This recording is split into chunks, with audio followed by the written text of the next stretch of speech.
أكبر الله أكبر الله أكبر ولله الحمد. الحمد لله الحمد لله الذي جعل رمضان شهرا كريما، شهرا فيه ليلة خير، شهر نزل فيه القرآن هدى للناس وبينات من الهدى والفرقان. Ya Allah, jika larangan ini dia latih, dia laksanakan, dia pahami, dia istirahatkan di dalam kehidupan sehari-hari, maka dia akan menjadi orang yang mulia. Banyak orang yang berpaham bahwa untuk menjadi mulia itu kita harus lengkap secara materi di dunia ini. Kita harus punya segalanya. Ada juga orang yang berpaham bahwa untuk menjadi orang yang hebat, yang disegani di dunia ini kita harus berpangkat. Ada juga orang yang berpaham bahwa untuk hebat di dunia ini kita harus punya sanak keluarga yang banyak. Tetapi Allah Subhanahu wa Ta'ala melalui nabinya bahwa bukan itu cara yang menjamin membuat Anda menjadi orang yang berharga, menjadi orang yang bermakna, menjadi orang yang bermanfaat, menjadi orang yang dihormati oleh seluruh manusia. Cara lain yang mungkin kamu tidak nampak, kamu tidak kelihatan, yaitu dengan cara kamu menjaga kalbumu, menjaga hatimu. Karena manusia dilahirkan ke bumi ini mempunyai dua aspek yang kedua-duanya harus dijaga. Karena tidak ada maknanya aspek materi, aspek fisik saja yang kita jaga. Karena banyak orang-orang yang secara fisik hebat, tetapi hidupnya celaka. Tapi dia tidak dihormati manusia, tapi dia menjadi orang-orang yang sengsara. Karena dia hanya berpikir bahwa untuk menjadi mulia, dia harus menjaga secara fisik. Tetapi Allah Subhanahu wa Ta'ala mengajarkan kita bahwa kebahagiaan, keberhasilan, kehormatan, dan manfaat hidup itu apabila kedua-duanya kita jaga. Kita dilarang oleh Allah Subhanahu wa Ta'ala untuk hasad di dalam hidup ini. Bahwa hasad itu, sifat iri itu, sifat dengki itu, innal hasada ya'kulul hasanat kama ta'kulun nar al-hatab. Hasad itu kalau kita pelihara, kalau tidak kita buang di dalam hati kita, semua kesalehan kita, kebaikan kita, amal saleh kita semakin hari semakin berkurang dan pada saatnya akan hilang. Tidak perlu lagi kita menghitungnya karena semuanya sudah sirna oleh sifat hasad itu.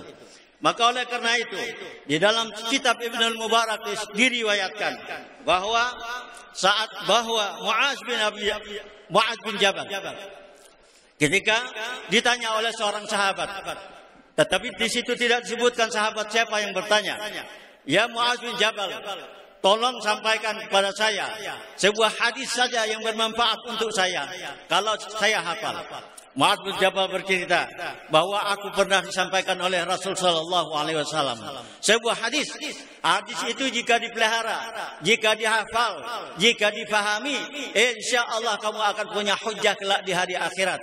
Insya Allah di dunia kamu akan selamat dan insya Allah di akhirat kamu akan berbahagia. Hadis itu isinya tidak lain adalah untuk menjaga hal-hal yang berhubungan dengan kalbu, bukan hanya kita memperhatikan hal-hal yang berhubungan dengan jasad fisik kita. Pertama, bahwa Mu'adz bin Jabal menyampaikan, ketika beliau menyampaikan hadis itu beliau menangis seakan-akan tidak bisa berbicara lagi karena pentingnya hadis itu, karena beratnya untuk melaksanakan hadis itu. Pertama, bahwa di dalam hidup ini kita harus membiasakan diri untuk meninggalkan hal-hal yang membuat kita jauh dari manusia lain. Karena kita hidup di tengah-tengah manusia. Kita hidup di tengah-tengah manusia. Kita besar bersama manusia. Kita bahagia bersama manusia. Kita maju bersama manusia. Tetapi sebaliknya, kita juga bisa runtuh bersama manusia. Apa yang membedakan antara manusia yang bermanfaat, manusia yang bisa konstruktif untuk hidup ini? Ialah Pertama bahwa manusia itu harus menjaga. Sehabis Ramadan ini, apa yang dilarang kita tahan selama Ramadan harus kita bawa, kita terapkan di dalam kehidupan kita sehari-hari sehabis Ramadan. Maka jika tidak kita laksanakan, Karena yang lebih panjang adalah sehabis Ramadan. Selama 11 bulan, Ramadan hanya 1 bulan. Kehidupan kita selalu setiap tahun itu 11 bulan di luar Ramadan. Ma'asyiral muslimin rahimakumullah. Allahu akbar, Allahu akbar, Allahu akbar, walillahil hamd. Hal-hal antara lain yang harus kita jaga, yang kadang-kadang manusia merasa bangga apabila bisa menyebut kekurangan orang lain, apabila bisa menyebut dosa-dosa orang lain di tengah orang banyak, apabila bisa menyampaikan sesuatu yang menjatuhkan orang lain. Padahal ini, menurut hadis ini, bahwa Allah Subhanahu wa Ta'ala sebelum menciptakan 7 lapis langit, Allah sudah ciptakan 7 malaikat yang akan menjaganya. Yang menjaga pertama adalah sahibul ghaibah, malaikat ghaibah.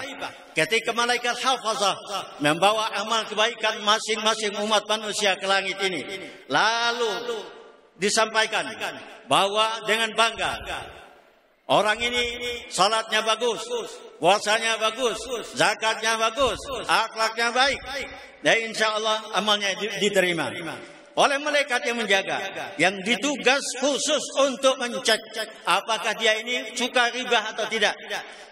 Tetapi malaikat punya catatan bahwa Syanu bin Syanu ini adalah orang yang senang ribah. Kata beliau, idribu hadzal amal ala wajhihi wa dhahrihi. Jangan dibawa kepada Allah Subhanahu wa Ta'ala, jangan dibawa kepada malaikat-malaikat yang lain. Sepengetahuan saya, orang ini adalah suka riba dan amalnya ini tidak usah dibawa, tidak akan diterima oleh Allah Subhanahu wa Ta'ala. Silakan lempar saja ke wajahnya. Ma'asyiral muslimin rahimakumullah. Riba inilah kadang-kadang orang merasa bangga melaksanakannya, padahal itu akan menjatuhkan dirinya, akan menghabiskan amalnya, akan membuat semua salihatnya tidak diterima oleh Allah Subhanahu wa Ta'ala. Setelah itu di dalam bulan Ramadan juga kita dilatih untuk tidak bersikap kibir, tidak fakhar, tidak ujub, tidak hasad dan sebagainya. Ada lebih kurang 7 sifat yang dilarang untuk kita lakukan di selama bulan Ramadan agar puasa kita bermakna. Ma'asyiral muslimin rahimakumullah.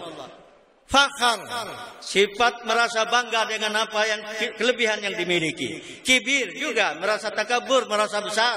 Dan ujub merasa takjub dengan kelebihan. Hasad, dengki. Kemudian tidak punya rasa kasih sayang. Kalau ada orang sakit tidak dilihat, tidak mau dijenguk, tidak didoakan. Sampai ke rumah orang sakit ngobrol-ngobrol, bukan mendoakan sesakit agar dia sehat. Kemudian suka melakukan riya, bekerja, beramal saleh demi untuk dipuji manusia, demi untuk dianggap orang yang dermawan. Semua ini adalah sifat-sifat hati yang tidak nampak secara lahiriah, tetapi ini apabila disimpan di dalam hati kita akan menjadi orang yang tidak satu pun malaikat yang menerima kelak amal kita di hari akhirat. Di langit pertama kita nyangkut di malaikat yang disebut malaikatul ghaibah, yang kedua kita nyangkut di malakul fakhar, yang ketiga kita menyangkut di malakul kibir, yang keempat sangkut di malaikul ujub, kelima nyangkut di malaikat hasad, yang ketujuh malaikat rahmat, dan kesembilan yang ketujuh malakul riya. Ma'asyiral muslimin rahimakumullah. Marilah dengan puasa Ramadan ini, hal-hal yang dilarang selama Ramadan mari kita tinggalkan agar kehidupan umat Islam ini menjadi kehidupan yang baik. Jangan menganggap kehidupan baik itu apabila kita menyimpan sifat-sifat ini. Justru kita akan menjadi tertinggal, bangsa akan menjadi bangsa yang tertinggal, negara menjadi negara yang miskin apabila 7 sifat ini kita pelihara. Oleh karena itu, orang yang paham, maka di hari raya Idul Fitri ini dia bertakbir memuji Allah Ta'ala.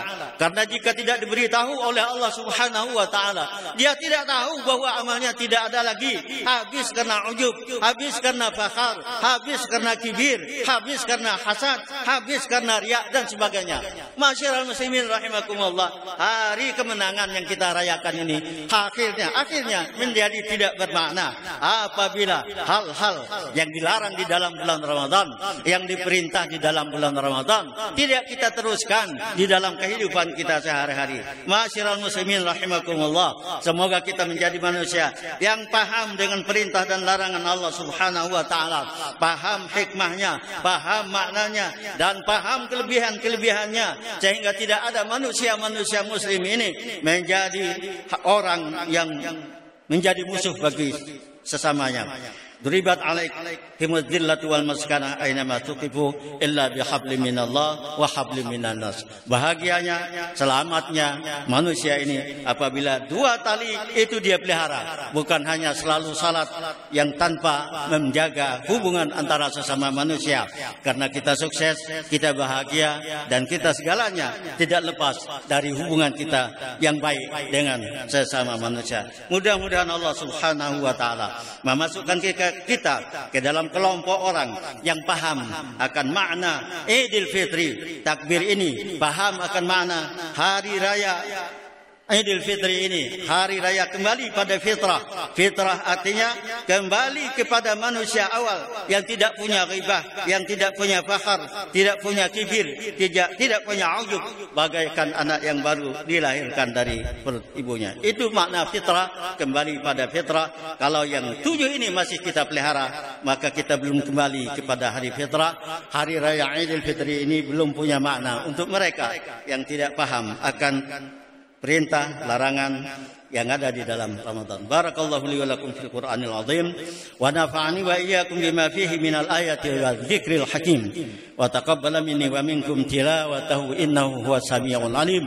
Aqulu qawli hadza wa astaghfirullahal azim wa lakum wa li sairil muslimin wal muslimat wal mu'minat fastaghfiruhu innahu huwal ghafurur rahim. Allahumma salli ala sayyidina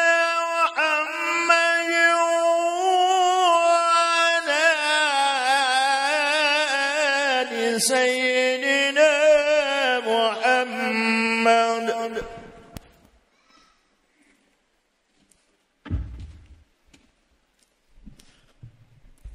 الله أكبر الله أكبر الله أكبر الله أكبر الله أكبر الله أكبر الله أكبر كبيرا والحمد لله كثيرا وسبحان الله بكرة وأصيلا لا إله إلا الله والله أكبر الله أكبر ولله الحمد.